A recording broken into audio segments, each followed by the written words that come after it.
કરીને bank of America સિક્યુરિટીઝના રિપોર્ટની આપણે વાત કરી લઈએ તો નિફ્ટી માટે ખાસ કરીને તેમણે પોઝિટિવ રિપોર્ટ આપ્યો છે અને ટોપ પિક્સ પણ તેમના તરફથી જે જાહેર કરવામાં આવી છે નજર કરી લઈએ સૌથી પહેલાં નિફ્ટી માટે તેઓ શું વ્યૂ રાખી રહ્યા છે તો ખાસ કરીને હવે નિફ્ટી માટે દૃષ્ટિકોણ જે છે તે તેમનો કન્સ્ટ્રક્ટિવ થતો દેખાઈ રહ્યો છે અને લાંબા ગાળાની વાત કરી લઈએ તો અત્યારે નિફ્ટી જે છે તે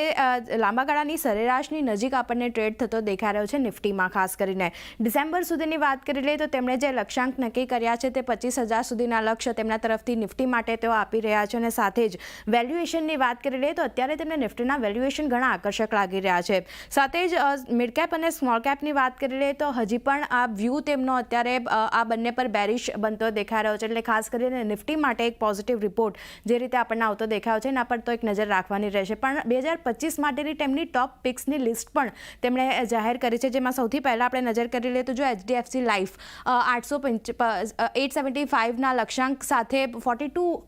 42% વળતર જે છે રિટર્ન્સ જે છે આપણને 2025 સુધીમાં મળતા દેખાઈ શકે છે એની સાથે M&Mની વાત કરી લઈએ 3,650 રૂપિયા પ્રતિ શેરના લક્ષ્ય તેમના તરફથી આવતા દેખાઈ રહ્યા છે 40%ના રિટર્ન્સ આપણને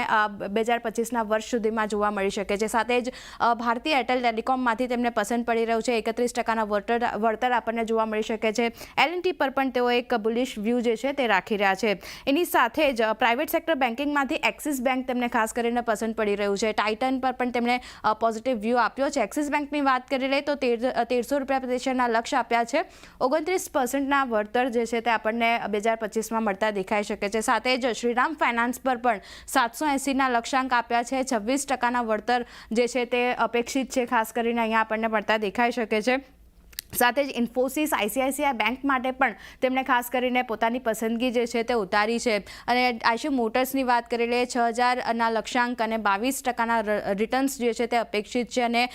બજાજ ફાઇનાન્સની વાત કરી લઈએ છીએ તો અહીંયા પણ તેમણે પોતાની પસંદગી બહાર પાડી છે 9,350 રૂપિયા પ્રતિ શેરના લક્ષ્ય સાથે અને 9%ના રિટર્ન્સ જે છે તે અહીંયાથી અપેક્ષિત આપણે બનતા દેખાયા છે તો આ એક ખાસ કરીને ઓવરઓલ નિફ્ટી માટે વાત કરી લઈએ તો બેંક ઓફ અમેરિકા સિક્યુરિટીઝ તરફથી એક પોઝિટિવ રિપોર્ટ છે ને જેમાં તેમણે પોતાની ટોપ પિક્સ 2025 માટે પણ જે લિસ્ટ છે તે બહાર પાડ્યું છે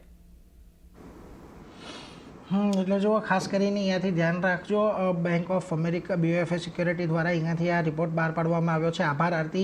અમારી સાથે જોડાઈને આ સમગ્ર વિગત આપવા બદલ કુશ ખાસ કરીને ડિસેમ્બર સુધીમાં નિફ્ટી 25,000 થોડુંક વધારે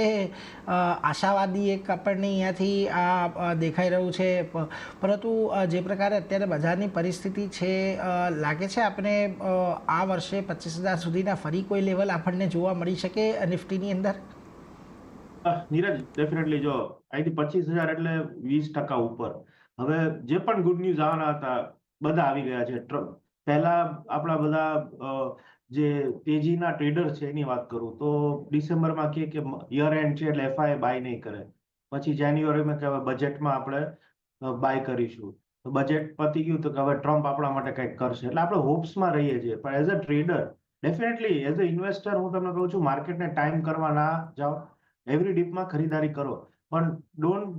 એઝ અ ટ્રેડર બ્રોકરેજ હાઉસીસના રિપોર્ટ ઉપર જો તમે બેટ લગાડશો તો યુ વોન્ટ